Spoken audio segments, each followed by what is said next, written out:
Nosferatu of 2024 achieves all of its obvious goals. Uh, it's a good film, in my opinion. It achieves the look and nature and creepiness and disturbing, also nature of horror throughout this.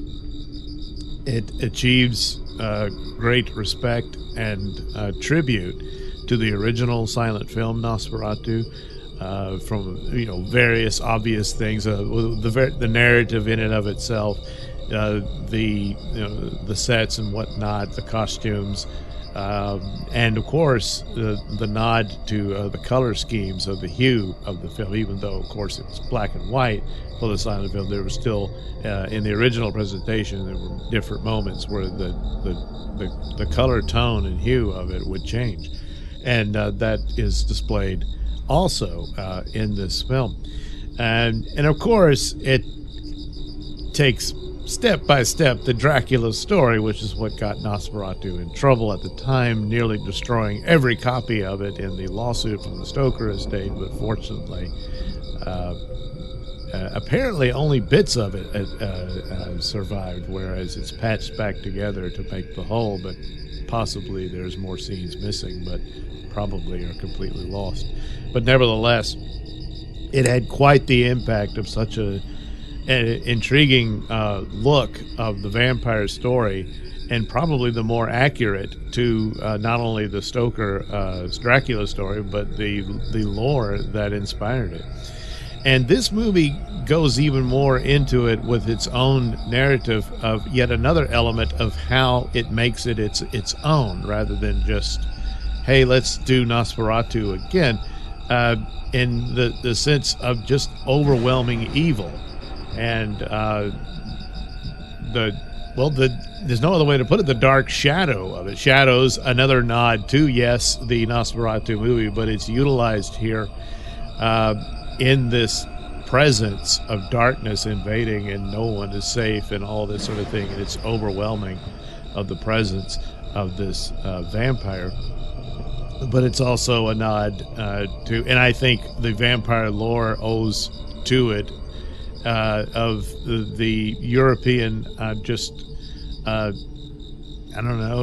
genetic memory of the devastation of the Black Death and plague overall. And so that plays a role in this film as well, in some of the scenes here of depicting the arrival and the overall presence of just the specter of death that this vampire represents to them all. And just the constant state of foreboding that's throughout the film. There's a couple of characters who are completely unaware of this, and they're the most devastated when everything goes down in a lot of ways.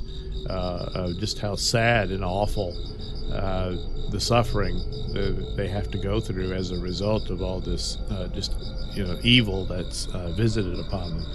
So it's very well shot. It's very well performed. Everyone does their job very well, all the way through. The actual voice of Count Orlok in this is very intimidating, rather monstrous, and you can understand how intimidating, the fearfulness in hearing it and whatnot from the different characters that encounter him.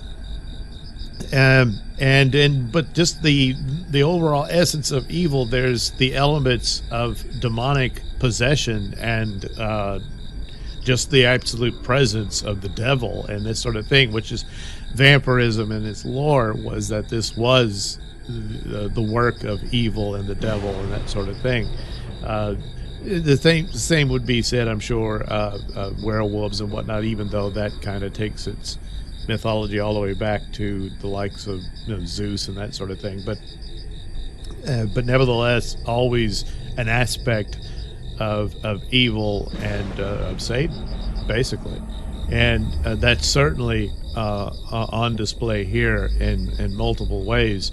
And that whole story of playing with things you shouldn't, and you can't deal with the devil in any other way other than you're going to lose and lose terribly, and this sort of thing.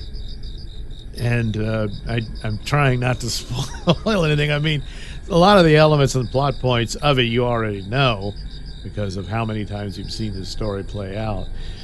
But this is their take on it, and it has this. And a lot of times, and I've done this with other horror movies, that there's different ways and angles and to operate the genre, and what's the approach to it.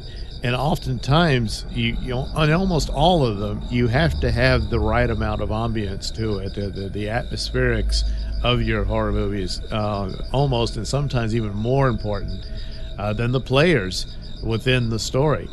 And the atmospherics here are very, very pronounced, and always are you very aware of them.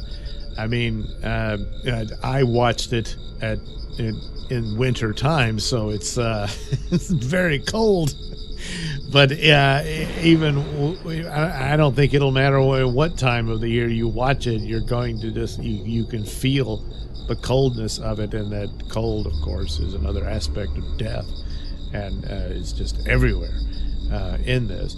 And so there's quite a bit of visuals that again takes nods from the original, but also performs it very well on its own merit in this, of just that over-encompassing grip of death coming at everybody involved. So it's very well done.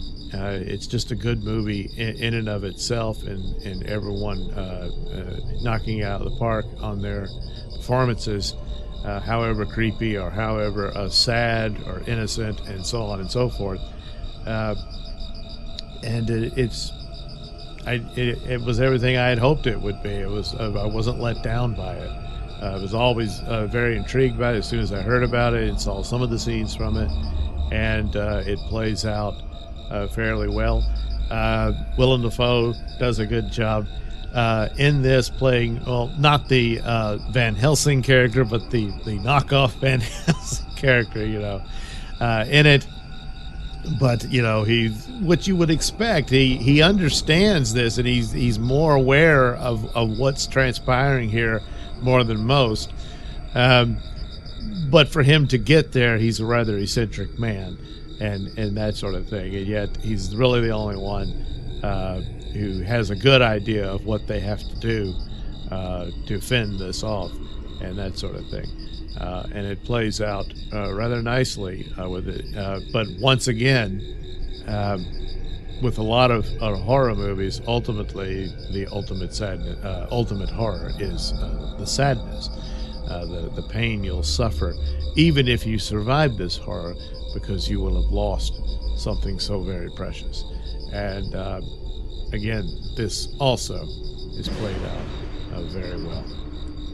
So sometimes movies with their promotions and trailers and whatnot can promise an awful lot and either don't deliver on it at all or just barely get there. There's a lot of disappointments, but Nosferatu,